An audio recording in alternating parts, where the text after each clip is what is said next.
하나님의 말씀은 요한 1서 2장입니다. 요한 1서 2장의 말씀, 저와 여러분이 한 절씩 교독하시겠습니다. 나의 자녀들아, 내가 이것을 너희에게 쓰면 너희로 죄를 범하지 않게 하려 함이라. 만일 누가 죄를 범하여도 아버지 앞에서 우리에게 대언자가 있으니 곧 의로우신 예수 그리스도시라.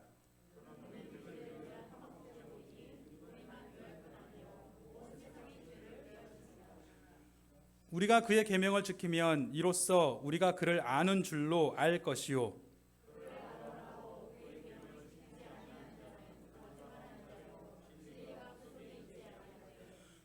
누구든지 그의 말씀을 지키는 자는 하나님의 사랑이 참으로 그 속에서 온전하게 되었나니 이로써 우리가 그의 안에 있는 줄을 아노라.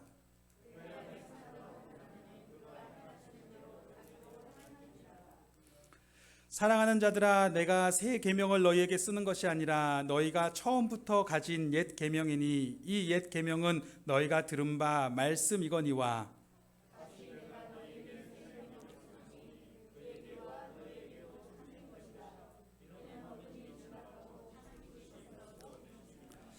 빛 가운데 있다 하면서 그 형제를 미워하는 자는 지금까지 어둠에 있는 자요,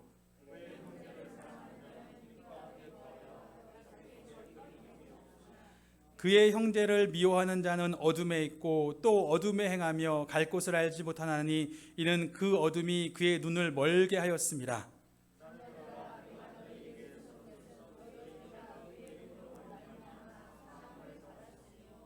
아비들아, 내가 너희에게 쓰는 것은 너희가 태초부터 계신 이를 알았으며 청년들아, 내가 너희에게 쓰는 것은 너희가 악한 자를 이기었음이라.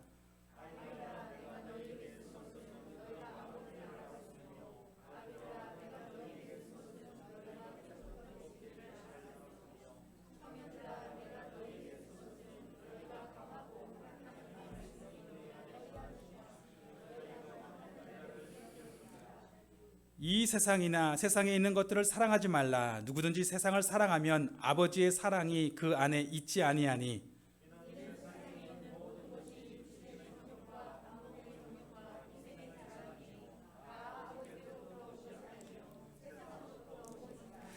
이 세상도 그 정욕도 지나가되 오직 하나님의 뜻을 행하는 자는 영원히 거하느니라.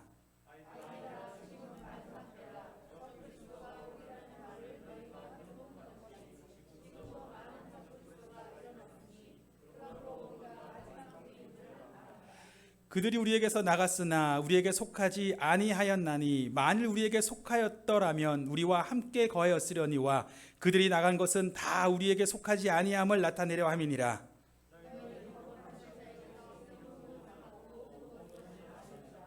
내가 너희에게 쓰는 것은 너희가 진리를 알지 못하기 때문이 아니라 알기 때문이요, 또 모든 거짓은 진리에서 나지 않기 때문이라.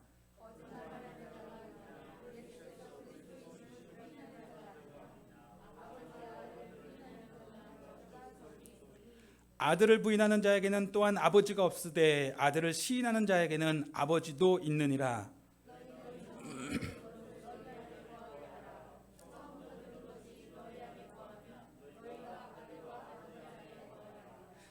그가 우리에게 약속하신 것은 이것이니 곧 영원한 생명이니라.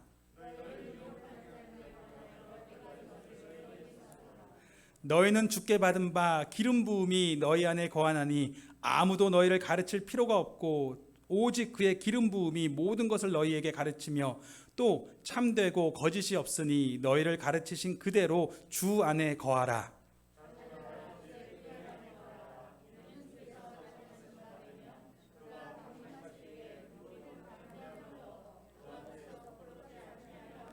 다 같이요.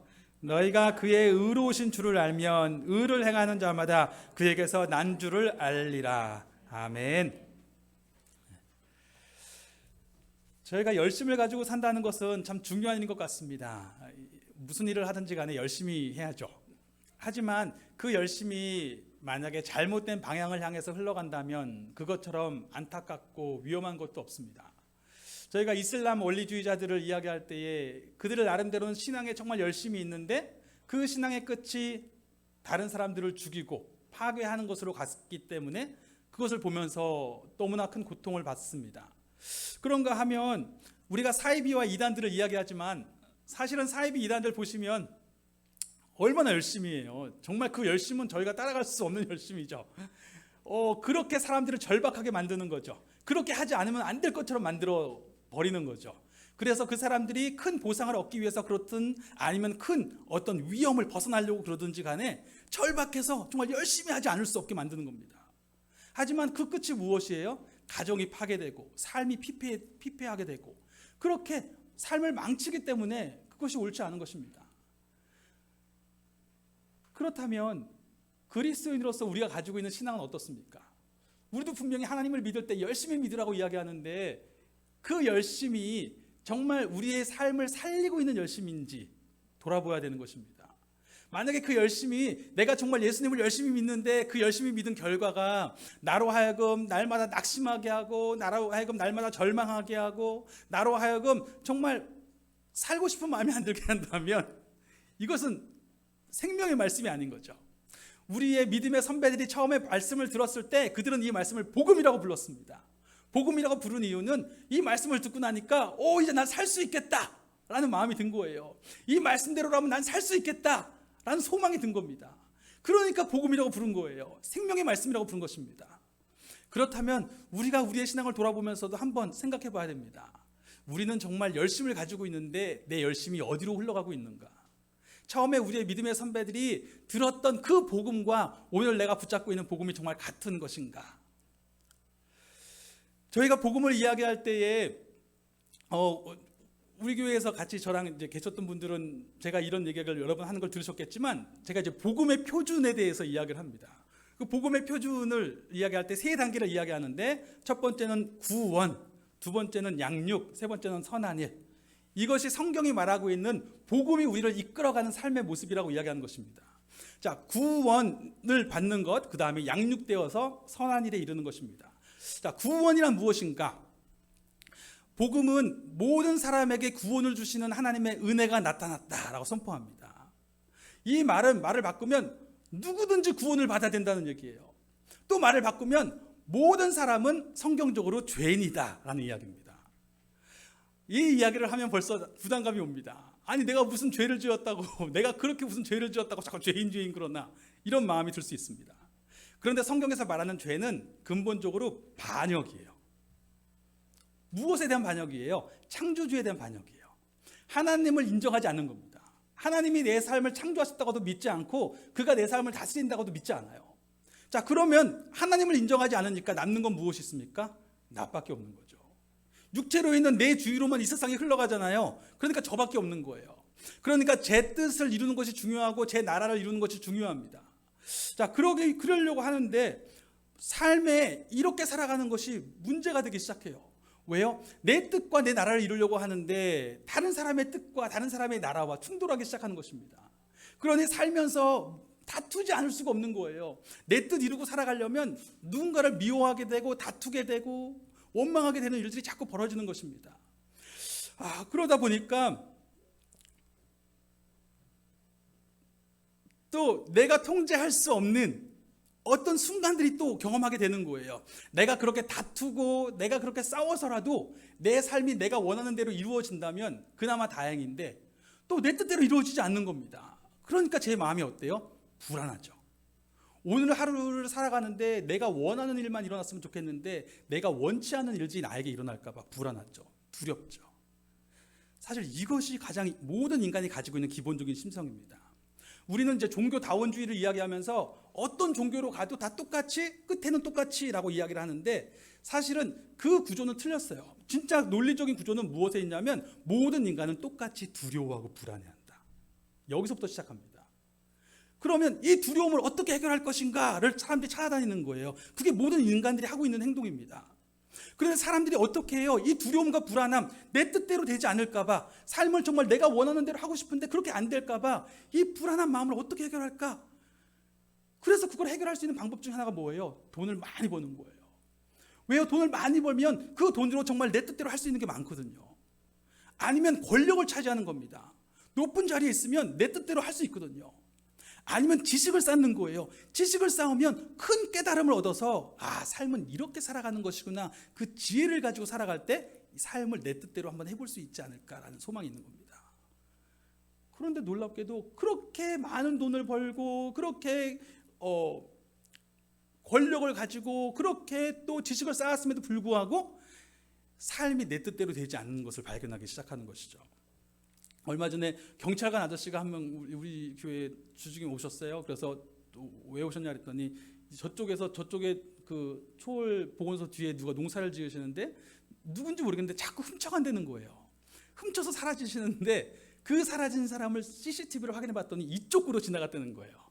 그래서 우리 교회 CCTV가 있으니까 교회 CCTV를 좀 활용해서 좀 확인 좀 하고 싶다고. 그래서 활용하시라고 그래서 다 찾아드리고 했어요. 근데 그분이 가만히 앉아 계시더니 목사님 평안합니다 그러는 거예요. 그래서 뭐가 평안하세요? 그랬더니 여기 앉아 있으니까 저까지 평안합니다. 그러세요? 좀 잘 됐네요. 그랬더니 사실은 제가 작년에 좀 힘든 일을 겪었는데 그래서 그랬는지 이제는 내가 신앙을 가져야 되는 게 아닌가라는 생각이 듭니다. 이렇게 말씀하시는 거예요. 그렇죠. 그러니까 그분의 삶의 지축이 흔들리는 어떤 경험을 한 거예요. 특별히 그런 경험들은 보통 삶과 죽음과 관련되어 있는 부분들이 많죠. 정말 내 삶의 지축이 이렇게 흔들리는구나. 내가 나름대로 열심히 살아왔는데, 내가 열심히 쌓아왔고 열심히 높은 곳에 올라왔는데도 불구하고 많은 것을 거두었는데도 불구하고 내 삶의 지축이 이렇게 흔들리는구나 경험하면서 내 삶을 쥐고 계신 누군가 계시는 게 아닐까라는 걸 생각하게 됩니다. 그리고 이 창조 세계를 보면서 세상이 돌아가는 것을 보면서 정말 어떤 창조주가 계시는구나라는 것을 경험하는 분들이 계세요. 그러면서 사람들이 그렇다면 방법이 있죠. 이 창조주를 만족시키면, 내가 이 창조주를 만족시킬 수 있다면 나한테 소망이 있겠다. 그렇죠? 내가 이 창조주의 뜻을 이룰 수 있게 내가 만족시킨다면 그 창조주가 기분이 좋아서, 기쁘니까 내 뜻을 이룰 수 있도록 도와주시지 않을까. 이게 굉장히 중요한 이 종교적인 관점이에요. 종교의 가장 기본적인 관점입니다. 그래서 그럼 어떻게 만족시킬 거예요? 생각해 봤더니 그동안 창조주를 모른 척하고 살았던 이 삶이, 이 반역의 삶이 너무 깊습니다. 그러니까 어떻게든 이 잘못을 씻어야 될 것 같아요. 그래서 그 잘못을 씻기 위해서 회개하기 시작합니다. 정말 내가 그동안 지은 죄들을 회개합니다 라고 하는데 말로만 회개해서는 안 될 것 같은 거예요. 그러니까 고행을 하기 시작합니다. 티베트 종교 하시는 거 보셨죠? 수십 킬로를, 집에서부터 그 티베트 성전까지 수십 킬로를 삼보일배도 하고 또 오보일배도 하고 이거 오체 투지 하잖아요. 온 몸을 땅바닥에 이렇게 던지고 그렇게 가면서 거기까지 가는 거예요. 그렇게 고행을 해도 내가 정말 그 하나님 앞에 섰을 때에 충분히 섰을까? 충분히 설 수 있다는 자신감이 없는 겁니다. 그런가 하면 어떤 사람들은 자신의 모든 악한 습관들을 끊어보려고, 그래서 돌이킴이란 나의 예전에 했던 모든 악한 습관들을 버리는 거야. 그러니까 이제부터 하나님이 원하시는 삶만 살아야지 라고 모든 죄를 끊어보려고 합니다. 그런데 어제 분명히 끊었는데 오늘 또 나도 모르게 죄를 짓는 자신을 발견하는 겁니다. 우리가 알고 짓는 죄, 모르고 짓는 죄 이야기를 하잖아요. 우리가 분명 알고 짓는 죄가 있어요. 알면서도 짓는 죄가 있지만 사실은 삶의 대부분은 모르고 짓는 죄입니다. 저도 모르는 사이 가운데 저의 육체로 살고 있다 보니까 당연히 위험한 일이 생기면 내 육체를 보호하고 싶은 거고 내 뜻을 먼저 주장하고 싶은 거예요. 이것이 다른 사람에게 상처가 되든 어떻게 되든 그것이 중요한 것이 아니라 자연스럽게 우리는 알지 못하는 가운데 어마어마한 죄를 짓고 삽니다. 그 모습을 보면서 낙심하는 거예요. 그런가 하면 내가 많은 선행을 하면, 혹시 많은 것들을 봉사한다면 정말 하나님이 기뻐하시지 않을까.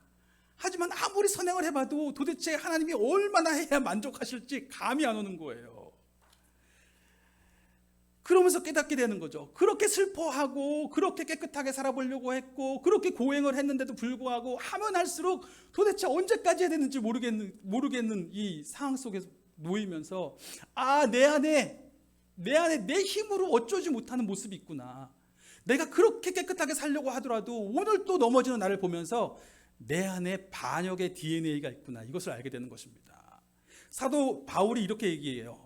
내가 행하는 것을 내가 알지 못하노니 곧 내가 원하는 것은 행하지 아니하고 도리어 미워하는 것을 행함이라. 내가 원하는 바 선은 행하지 아니하고 도리어 원하지 아니하는 바 악을 행하는도다.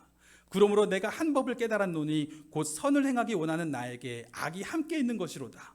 오호라 나는 공고한 사람이로다. 이 사망의 몸에서 누가 나를 건져내랴. 사도 바울이 어떤 사람이에요? 한평생을 복음 전하려고 하는 사람이에요. 정말 복음 전하다가 그렇게 많이 맞고 죽고 고비를 넘긴 사람입니다. 그런데 이 사람이 하는 얘기가 내가 오호라 이 사망의 몸에서 누가 나를 건져내랴. 날마다 자기 안에 있는 죄성을 보는 거예요. 사도 바울이라고 달랐을 것 같아요. 날마다 자기 몸에 있는 죄성을 보면서 어떻게 나를 이 죄에서 나를 건져내랴 이렇게 이야기하는 것입니다. 즉 내 의로는 가능성이 없다라는 거예요. 예배 드리는 사람들도 다 똑같은 거예요. 우리가 교회에 오래 다녔기 때문에 예배 드리고 있기 때문에 말씀을 읽으시기 때문에 기도를 하시기 때문에 다를까요? 아니요. 다 똑같아요. 밖에 나가 있는 사람이랑 우리랑 다 똑같아요. 다 비참한 죄인입니다. 우리 힘으로는 그 죄성을 어찌할 수 없는 그런 사람들이에요. 우리가 마일리지 쌓는다고 요즘에 마트 가면 맨날 마일리지를 찍어주는데 아무리 마일리지를 찍어도 이 마일리지가 언제 상품으로 나올지 기대할 수 없는 게 신앙이에요. 오히려 하나님은 말씀하십니다. 나는 번제를 기뻐하지 않는다. 무슨 말이에요? 그 번제를 통해서는 소망이 없다는 거예요. 오히려 나는 상한 심령을 받는다. 정말 이로서는 할 수 없다고 하는 그 비참한 마음이 오히려 하나님 앞에 나아가는 마음이라는 겁니다. 그리고 놀라운 것은 바로 그 마음 안에서 우리에게 사실 그 마음으로만 있을 때 만약에 복음이라는 게 그렇게 무언가를 쌓아 올리는 것으로만 갔다면 그 복음은 복음이 아니에요. 하면 할수록 너무 머니까 하면 할수록 이룰 수 없다는 걸 발견하니까 절망할 뿐이고 매일같이 신앙생활 하다가 느끼는 게 그냥 부끄러운 거예요. 예배 자리에 나올 때 부끄러운 거예요. 내가 이런 모습으로 앞에 나와서 기도를 해야 되나? 오늘 기도 순서가 있는데 권사님 혹시 그러지 않으셨어요? 기도 순서가 있는데 내가 이런 모습으로 나가서 기도해도 될까? 하나님은 나의 모든 죄를 아시는데 막 이런 마음. 저도 설교자로서 내가 일주일 동안 산 모습이 있는데 하나님 앞에 나가도 되나? 막 이런 마음들. 이런 두려움 속에서 다 나오는 것입니다. 그렇게 복음이라는 것을 내가 따르려고 하는데 그 따르려고 할 때마다 나에게 다가오는 마음이 낙심이고 절망이라면 그것은 복음이 아니에요. 나는 결국 하나님 앞에 가까이 나아갈 수 없으니까. 그런데 복음이 놀라운 것은 복음에는 하나님의 의가 나타나서 라고 선포하기 때문입니다. 나의 의로는 도저히 이룰 수 없는 그 자리, 하나님을 알지만 하나님이 계시구나라고 생각이 들지만 그 하나님께 도대체 어떻게 나아가야 될지 모르는 우리한테 더 이상 당신의 의가 아니라 나의 어떤 의가 아니라 하나님이 내신 의가 있다는 거예요. 그 의를 붙잡고 나아가라는 것입니다. 우리가 아무런 자격이 없지만 하나님께서 일방적으로 하나님께서 그 원하심을 다 이루실 수 있고 우리가 지난날 지었던 모든 죄, 앞으로 지을 모든 죄를 능히 담당하실 수 있는 이런 죄를 담당하실 수 있는 분은 하나님 자신밖에 없으시죠. 하나님의 아들을 우리에게 내어주신 거예요. 그것이 그렇기 때문에 은혜라고 이야기하는 것입니다. 내가 아무리 자격을 쌓으려고 해도 도달하지 못하는 자격을 하나님이 주셨기 때문에 은혜예요. 그리고 믿음은 그것을 감사로 받아들이는 겁니다. 그렇습니다. 하나님 내 뜻대로는 절대로 못해요. 내 힘으로는 전혀 못합니다. 그러나 하나님이 내시는 이 은혜 정말 염치 없고 부끄럽지만 이 은혜 아니면 내가 살 수 없기 때문에 감사함으로 받아들입니다. 나는 이제 예수께 속한 사람으로 아버지께 나아가겠습니다. 이게 믿음이에요. 그리고 그것을 고백하는 것, 나의 의에서 하나님의 의로 돌아서는 것이 바로 회개이고 내가 이제 나의 의를 의지하는 것이 아니라 날마다 나로서는 쓰러지고 넘어지고 부끄러운 사람이지만 오늘도 예수님께 속했다라는 이 약속 하나 붙잡고 나아갑니다라고 고백하는 사람이 되었다고 선포하는 것이 세례입니다. 그리고 이 세례를 받은 사람에게 성령의 선물을 주시는 거예요. 성령은 호흡이에요. 내가 육신으로 태어나서 호흡하는 것처럼 성령으로 태어났을 때에 이제 하나님으로 호흡할 수 있도록 하나님이 그 거룩한 숨을 우리에게 부어주신 것입니다. 성령이 오시면 우리에게 날마다 증언하세요. 너는 예수님께 속한 사람이야. 내가 이렇게 부족한데요? 아니, 넌 예수님께 속한 사람이야. 내 마음속에 지금 지나가는 이 수많은 생각들을 당신이 보고 계시지 않습니까? 너는 예수님께 속한 사람이야. 예수님만 붙잡고 나아가. 그 죄를 쫓아다니면서 난 예수님께 속한 사람이니까 괜찮아 이런 의미가 아니라 그 모든 유혹들 속에서 그것을 어찌하려고 끊어내려고 막 내 의로 그것들을 해결하려고 하는 것이 아니라 난 예수님께 속한 사람입니다. 그래서 예수님 붙잡고 그냥 붙잡고 나아갈 것만 나아가는 거예요. 내 모든 연약함들은 그냥 그분께 맡겨놓고, 그리고 그렇게 나는 예수님께 속한 사람이라는 증언을 내가 붙잡고 살아갈 때, 성령의 증언을 붙잡고 살아갈 때에 내가 어떻게 예수님께 속한 사람이 되었지? 그것을 다시 한번 깨닫게 됩니다. 나는 자격이 없지만 하나님께서 일방적으로 나에게 부어주시는 은혜로 말미암아 내가 그 자리에 있는 거예요. 그러면서 깨닫게 되죠. 아, 나를 향한 하나님의 뜻이 사랑이구나. 하나님이 나를 정말 사랑하셨구나라는 것을 알게 되고, 그렇다면 지금 나를 향한 하나님의 뜻도 사랑이구나라는 걸 알게 되는 거예요. 그래서 그 사랑의 뜻을 신뢰하면서 살아가게 되는 것입니다. 사랑의 약속을 의지해서 하나님 앞에 담대히 나가고, 그 사랑의 뜻을 신뢰함으로 오늘도 하나님의 자녀로 살아가는 거예요. 이것이 복음입니다. 이것이 구원에 대한 이야기예요. 그리고 그러면 양육은 무엇인가? 예수님께 속한 사람으로 자라가기 위해서 하는 거예요. 우리가 교회에서 많은 것들을 한다고 해서 구원받는 건 아니에요. 절대로 그렇게 예배를 참석하고 말씀을 읽었다고 구원받지 않습니다. 예수님께 속한 사람이 되었는데, 그 되어감에 내가 육신으로 태어났을 때 자라가는 것처럼 이제 영으로도 자라가려고 양육하는 거예요. 그리고 자라가면서 자연히 예수님께 속한 사람이 되니까 내 삶에 그 열매가 나타납니다. 그것을 선한 일이라고 하는 거예요. 단순히 착한 일 구제한다 이런 의미가 아니라 예수님께 속한 사람으로서 나타나는 은사, 열매, 나로서는 하지 못하던 일들을 하기 시작하는 거예요. 예전에는 내 뜻, 내 나라만 중요하던 사람이 내가 그리스도의 몸을 생각하기 시작하고 하나님의 나라를 신뢰하기 시작하고 하나님의 통치를 기대하면서 일하기 시작하는 거예요. 내 힘으로 하지 못하던 것들입니다. 내 뜻으로 하지 못하던 것인데 성령님이 하게 하시기 때문에 그 열매가 나타나는 겁니다. 그게 선한 일이에요. 내가 하나님께 속한 사람으로 살아가는 것. 그렇게 속한 사람으로 살아갈 때 사람들이 우리를 보면서 저 사람은 하나님을 신뢰하고 하나님의 사랑의 뜻 가운데 예수님께 속한 사람으로 살아가네 라면서 하나님을 깨닫게 될 때에, 우리도 세상도 보게 될 때에 그것을 하나님의 영광이라고 하는 거예요. 하나님이 계신다라는 게 인정받는 것. 그리고 그렇게 살아가는 삶을 예배라고 하는 것이고 증인된 삶이라고 선포하는 것입니다. 이것이 복음의 표준이에요. 잘 아시겠죠? 구원, 양육, 선한 일. 우리 교회에서 신앙생활 같이 하시는 분들은 이걸 기억하셔야 돼요. 구원, 양육, 선한 일. 그렇죠? 자, 그래서 오늘 우리가 읽고 있는 요한 1서 2장도 결국 같은 내용이에요. 쭉 읽어보셨지만 읽으면서 보게 된 내용은 무엇이냐면, 결국 우리가 나의 자녀들아 내가 이것을 너희에게 쓰면 너희로 죄를 범하지 않게 하려 함이라. 만일 누가 죄를 범하여도 아버지 앞에서 우리에게 대언자가 있으니 곧 의로우신 예수 그리스도시라. 그는 우리 죄를 위한 화목제물이니 우리만 위할 뿐 아니요 온 세상의 죄를 위하심이라. 즉 이제 우리는 예수 그리스도의 의로 산다 하는 것을 선포한 것입니다. 그리고 나서 그 뒤에 나오는 내용은 이런 것이에요. 이제 예수께 붙잡혀 있기 때문에, 예수님 안에 붙잡혔을 때 어떤 것이 우리 안에 들어왔다고 했어요? 성령님이 오시면서 하나님의 사랑의 뜻에 대해서 확신하게 된 거예요. 그렇죠? 하나님의 사랑으로 온전하여진 겁니다. 하나님의 성령께서 우리 안에 우리를 하나님의 사랑으로 온전하게 하시는 거예요. 오늘도 그 사랑 의지해서 살아가는 사람, 오늘도 그 사랑의 뜻 신뢰하고 그 사랑의 뜻을 신뢰하기에 사랑의 계명을 쫓아가는 사람, 이런 사람 만들어 주신 겁니다. 내 힘으로 하지 못하던 것, 우리가 완벽해서가 아니라, 완벽하다는 의미가 아니라 내 힘으로 하지 못하던 그 삶의 방향을 성령께서 이끌어 주시는 것입니다. 자, 그렇게 살아가는 모습이 우리에게 나타나야 된다. 하나님께 붙잡힌 마음과 육체에 붙잡힌 마음 가운데 하나님께 붙잡혀야 된다는 얘기를 하는 것이고, 그러면서 자녀들아, 아비들아, 청년들아라는 얘기가 반복돼요.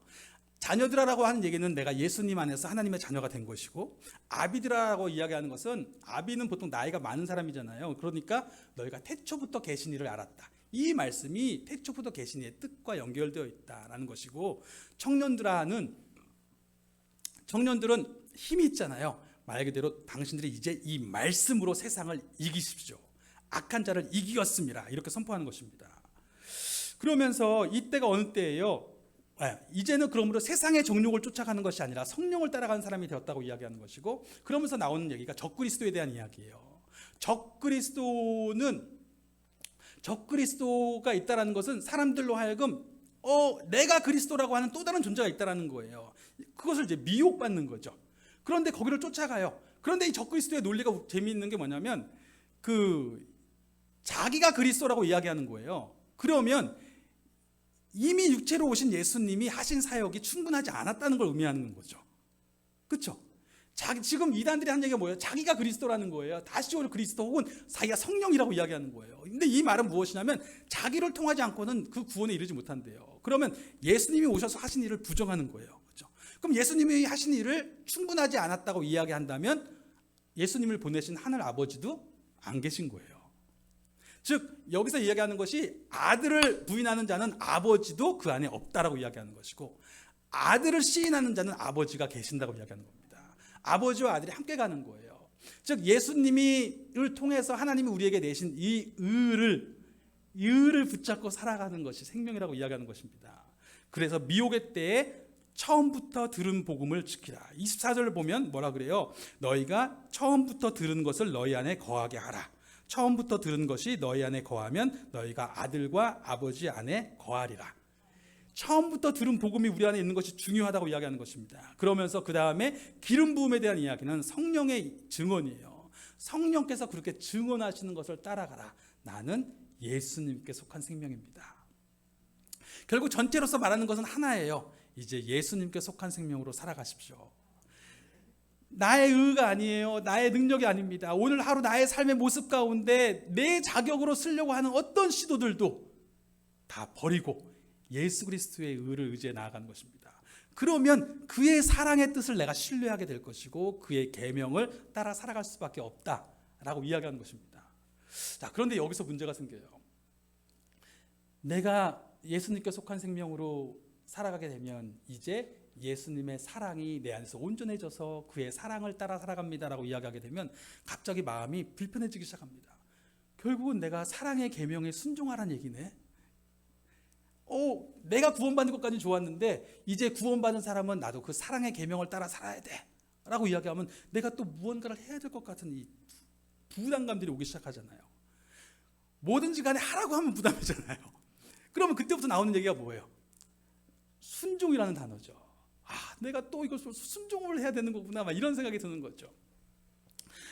저희가 이제 예수님께 속한 생명으로 자라갈 때에 이 자라간다는 것을 양육이라고 이야기했는데, 이 양육에 있어서 보통 교회에서 세 가지의 중점을 둡니다. 첫 번째는 말씀과 기도예요. 말씀과 기도를 열심히 하세요라고 하면 반감이 전혀 없으시죠? 누가 그것에 대해서 뭐라고 하겠어요? 그냥 말씀과 기도를 열심히 해야 되겠다. 그런데 두 번째가 뭐냐면 공동체예요. 예전에는 내 몸만 쫓던 사람이 이제 예수 그리스도의 몸으로 살아가는 사람이 되는 것. 그래서 나의 힘으로 하지 못하던 것들을 하게 되는 것이 공동체의 부분이에요. 또 하나님의 나라를 보고 그리스도의 몸을 보게 되는 것. 그리고 세 번째 가장 마지막 단계가 순종의 단계입니다. 내 뜻이 이루어질 것을 기대하고 살아갔던 삶이 이제 하나님의 뜻이 이루어질 것을 기대하고 살아가게 되는 거예요. 근데 이게 영 마음에 안 들 수 있어요. 왜냐하면 아까 전에 뭐라고 말씀드렸습니까? 종교적인 마음의 제일 기본적인 심성은 결국 그렇게 만족시켜서 하나님이 내 뜻대로 해주길 바라는 그런 마음이 여전히 있는 거예요. 그런데 이 뜻을 꺾고 이제는 하나님의 뜻대로 내 삶 가운데 이루어지기를 바라는 마음이 있는 겁니다. 예수님께 다가왔던 부자 청년이 예수님께 어떻게 영생을 얻을 수 있습니까? 라고 물으니까 예수님이 말씀하시기를 너가 계명을 지키라고 했어요. 계명 다 지켰는데요, 말씀과 기도는 문제가 없다는 거예요. 그러면 이 사람이 유대 공동체에 속한 사람이니까 공동체에도 문제가 없었을 거예요. 그런데 예수님이 말씀하시기를 그래, 그러면 너 가진 거 다 팔아서 나눠주고 넌 나를 따라봐. 예수님이 이 말씀하셨을 때 그를 사랑하사 그에게 이 말씀하셨다고 이야기합니다. 그런데 이 사람이 거기서 넘어졌어요. 그래서 돌아가 버립니다. 사실 이 사람이 그렇게 말했을 때 그 심정이 무엇이었을까요? 저희가 아까 전에 말씀드렸던 그 종교적인 심정이 그 안에 있었을 수 있습니다. 뭐냐면 이 사람은 그 계명을 다 지키고 살아온 거예요. 그리고 물질적으로도 부유해요. 유대인에게 부유하다는 것은 그가 하나님께 축복받았다는 의미이고, 축복받았다는 것은 그의 삶이 하나님 보시기에 합하다는 겁니다. 즉 그가 자랑할 만한 것이 있어요. 그러니까 하나님 앞에 나아갈 때 어떻게 해요? 내가 이만큼 해왔으니 영생을 얻을 만하지 않습니까? 혹시 뭐가 부족합니까? 라고 묻는 거예요. 즉 결국은 하나님이 이제 내 뜻대로 해주실 만하지 않습니까? 라고 이야기하는 거예요. 그런데 예수님께서 너가 하나님 앞에 자격이라고 생각하는 그 모든 것들, 하나님이 이제 내 뜻대로 해주실 만하지 않냐고 생각하는 것들 다 내려놔. 그리고 이제 나를 그냥 따라와봐. 내가 너를 가장 선한 길로 인도할 거라는 걸 믿고 따라와봐. 이렇게 말씀하시는 거예요. 그런데 거기서 넘어지는 겁니다. 뭐가 안 된 거예요? 예수님이 나를 선한 길로 인도하실 거라는 게 신뢰가 안 되는 거예요. 하나님의 뜻대로 내 삶 가운데 이루어지는 것이, 내 뜻대로 내 삶 가운데 이루어지는 것은 나에게 좋은 일일 것 같고 잘 될 것 같아요. 그런데 하나님의 뜻대로 내 삶에 이루어지는 것은 그게 정말 나에게 행복의 길일까? 정말 나에게 잘 되는 일일까? 자신이 없는 거예요. 그게 믿어지지 않는 겁니다.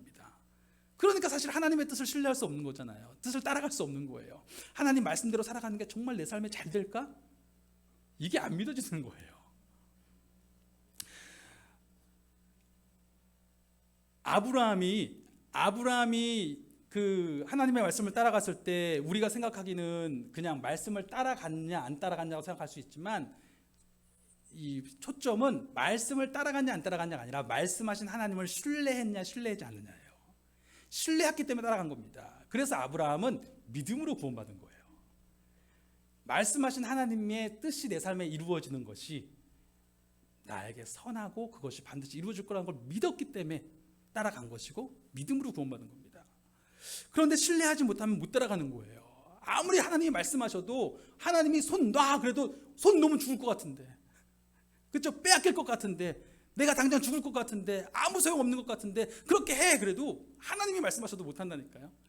그런 얘기 있잖아요. 어떤 분이 절벽에서 떨어지려고 해서 간신히 나뭇가지만 잡고 살려주세요 살려주세요 소리치는데 아무도 듣는 사람이 없어요. 하나님 정말 계시다면 날 살려주세요. 내가 이제 하나님이 날 살려주시면 정말 믿고 살겠습니다. 그랬더니 하나님이 나타나셨어요. 하나님의 음성이 들립니다. 내가 여기 있다. 하나님 감사해요. 오셔서 감사해요. 그랬더니 내가 너를 구해줄게. 네, 그 손 놔. 그러니까 그 사람이 이렇게 대답했습니다. 딴 분 안 계세요? 도라는 건 못 넣겠는 거예요. 하나님의 뜻이 신뢰가 안 되는 거예요. 그러니까 못 넣는 거죠. 그 한국에서 이제 파송한 선교사분들이 많이 계신데 이제 정말 훌륭하신 분들이 많이 계시죠. 그분들 중에 한 분이 이제 김대현 선교사님이랑 김희원 선교사님이라고 에티오피아에 사역하시는 분이 계세요. 두 분이 그 서울대 의대에서 이제 나오시고 서울대 병원에서 의사신데, 의사를 하다가 이제 성령의 음성 가운데 가나안 나라에 가서 그 사람 나라의 의사를 키워주고 고쳐줘라 이런 마음을 들었기 때문에 갔죠. 가서 어떻게 그렇게 갈 수 있었겠어요. 서울대를 버리고, 서울대 의사를 버리고. 그런데도 불구하고 정말 하나님의 선하신 뜻을 신뢰하고 간 거죠. 정말 하나님의 나라가 이루어질 것을 기대함으로 간 겁니다. 공동체를, 하나님의 뜻, 그리스도의 몸을 기대함으로 간 거예요. 그런데 그곳에서 열심히 사역하는데 어느 날 자기 몸이 이상하다는 느낌을 받은 거예요. 그래서 이 김대현 선교사님이 내 몸이 왜 이러지? 잘 안 움직인다는 느낌을 자꾸 받네. 내 뜻대로 안 움직이네 라는 느낌을 받아서 검사를 해봐요. 그랬더니 몸이 파킨슨병이 들어간 거예요. 몸이 점점 굳죠. 너무 안 움직이죠. 그러니까 이분이 너무 낙심이 되는 거예요. 내가 딴 거 하겠다고 온 것도 아니고 하나님 나라 위해서 왔는데 이게 왔더니 나한테 지금 다른 보상은 못 해줄 망정 지금 내 몸에 병이 들어오다니, 이게 말이 안 되는 거예요. 그래서 돌아가야겠다. 한국으로 돌아가야겠다라고 생각하고 이제 짐을 쌌고, 어차피 또 아이들도 3명이나 있는데 얘들이 어떻게 살지 너무 난감하고 본인도 어떻게 사역을 할지 모르니까 그냥 돌아가려고 하는데, 그 와중에 이제 길을 걷다가 갑자기 비가 막 쏟아진 거예요. 그래서 비를 피해서 이 나무 밑에 딱 숨었는데 갑자기 성령님의 음성이 강하게 들려옵니다. 성령님이 말씀하시기를 비가 온다고 반드시 집에 가야 되는 건 아니야. 이게 무슨 말이에요? 삶의 시련이 온다고 그것이 반드시 너로 하여금 돌아가라는 의미는 아니다. 나는 네가 시련 속에서 일하기를 원해. 너무 감당하기 힘든 말이었는데 그 말을 딱 들으면서 이분이 무너진 거예요. 그렇죠. 주님께서 분명히 이 걸음 가운데 선한 길로 인도하실 걸 내가 믿습니다. 그리고 그곳에 남아서 지금까지 사역하는 거예요.